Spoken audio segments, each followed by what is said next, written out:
we look at these two setups, Simon, this one on the left was your before, where you're very much sort of shoulders are open, leaning on that left side, shoulders levelled off.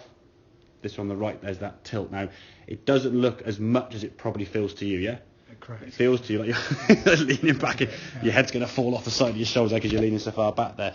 But that's what we're trying to create, this shoulder tilt there, this sort of triangle, sort of T-spine there, going to be on the slightly tilted there. And in some ways, your spine goes towards your left heel, where the ball position is going to be positioned, okay? Whereas this one here now, it's kind of more down the middle. That ball in some ways is a little bit further back than we wanted it anyway. So when you hit the golf ball in this left-hand one, to hit a golf ball up in the air, you get back here now, your body now is going to move back away from the shot, so now you're leaning back, almost creating that spine lean as you hit it. Now if you time that well, brilliant. But for me, being here and thinking, I must get my head to here to make contact with the golf ball, and it's like, well, where is that? Okay, I'll go back there. Surely we think, okay, if I know where my head's got a bit of impact, well, let's just kind of start there. I can rotate and shift my body, but keep my head behind the golf ball and keep that angle there. So as we discussed in terms of the swing, this is for all clubs, driver through the bag to your wedge, okay? That right hip wants to be rotating out of the way. Just about kind of inside there. Still a little bit, but at least it's sort of, the belt buckle's rotating better. You're getting a nice turn towards the back towards target there now. As we now start coming back down, you can see sort of your left hip now moving towards target. Your head staying pretty stable there, okay? As you come in the golf, because of your shoulders now being here, your angle of attack now is more that way, which is what we want to try and create, yeah? Not this sort of downward strike that you would normally associate with a 7, a 6 or a 5 iron. But you're creating that different angle because of setup. It's still effectively, if we take away all this now, still a circle. Okay, we're just moving that circle by rolling it to the right in effect by just having that little bit of lean now with the shoulders, yeah? This change at setup is creating all the different information we want to give to the golf ball. So there's kind of your, oh, it's in the right spot to be fair. So we said the yellow one would be your iron swing. Let me get it so you can see, okay? There's kind of your iron swing, sort of striking down the golf ball, where your driver one now in blue, shall we say, is kind of this way, hitting that ball in a slightly upward arc, yeah? That makes sense now, yeah? Yeah. So it's the same circle, effectively. We just moved that circle to the right by taking your shoulders and go, okay, here's the centre of my chest. That's the sort of the centre of the circle and the pivot point. If I move it back here now, okay, the circle's moved back, which is why when you play your iron shot sometimes, when you did sort of move back or your hips went this way to the right and then you leant back on it, you hit the ground behind the golf ball. And it'd generally be a miss-hit shot with the irons, okay? With a driver, yes, we want to be behind the golf ball, but get there in the right position and just stay there rather than have to try and move to it. Trying to move to a spot at 70 mile an hour is going to be tough. So, okay, I want to be here, let's go there. Just start there in a static position. Now I know I'm going to be there more often than not, rather than, well, I'll start off here, turn my hips, I'm going to get behind the golf ball. Whoops. And you'll get it right on occasions, as I said, but on a range you'll get it right, where you're hitting, and you said yourself, when I said I've used a driver on a driving range, it's been okay sometimes because you've had 20, 30 balls in a row, maybe in 10 minutes. So in that time frame, you kind of figured out a feeling, okay, I need to move just a little bit more or a bit less, and then you find that feeling, and you boom, boom, boom, boom, and it's 3 or 4, crap, this game, it's great, the ball's going really straight, going 200 yards, and bring on the weekend when you're on the golf course.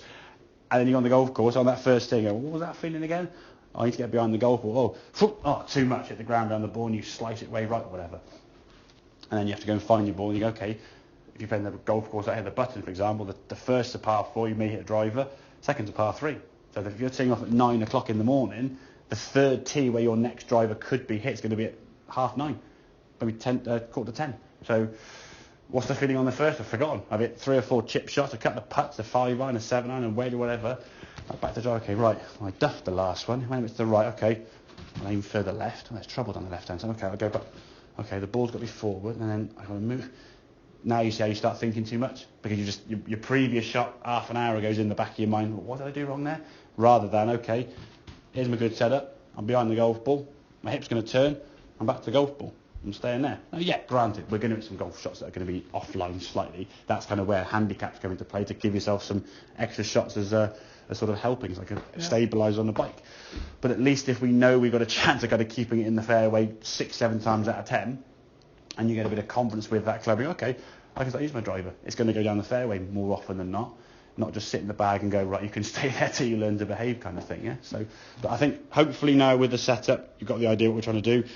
We need to have a slightly tilted shoulder position, okay, with a driver, because that ball's on a tee peg. Because the ball's up on the tee peg, we want to be hitting on that ball slightly upwards, not downwards. A ball on the ground needs to be hit downwards. Think about kicking a football, okay? If I'm kicking a football, my chest is down this way. If the ball's up in the air doing a goal kick, my chest will be up in the air, yeah? If I have my chest down this way and the ball's up there, I'll be toe punting up in the air and going to hurt myself, okay? So wherever the ball is in relation to the ground, if it's high up in the air, you're leaning back, boom, hit it this way. If it's on the ground, you're down this way. Tennis racket, the ball's down there, you're down there. If it's up in the air here now, hitting up on it. Your chest position, your body position adjusts to where that ball is, yeah? And then you make the same swing. There's one swing to remember, not here's my driver swing and here's my wedge swing and then 14 clubs in the bag. You've got a lot to think about, yeah?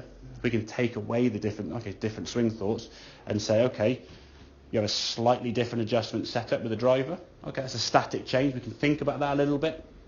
That'll take a bit of practice, and it would be worth maybe using, if you've got a reflection or a mirror at home, to use this. I was sending this through to you last time. Stand in front of a mirror, get yourself set there and go, okay, right, there's my driver. Okay, my hand's going to come underneath where that feels really strange, but how does it look, okay? And then look up and go, well, actually, I don't look as far as I think I am. Don't look at the mirror and get yourself set up. So when the mirror's not there, then you can't do it. Do it but based on feel and use the mirror as like a, yes, I'm right. If you sort of go, yeah, I feel good here. Oh, I'm too far this way. Okay, do it again. Set up the golf ball, club down first. Right hand comes underneath. Get my shoulders in that tilt. Then set my feet last. Get this spine angle. Look up. Well, that's better. Yeah, looks like. Do that 2 or 3 times a day. You'll kind of get used to that feeling of what it looks like. So when you're on the golf course, you're not thinking about it. It just happens, yeah? Make sense? It does. Good man. I'll have a few more if you want to. Thank you.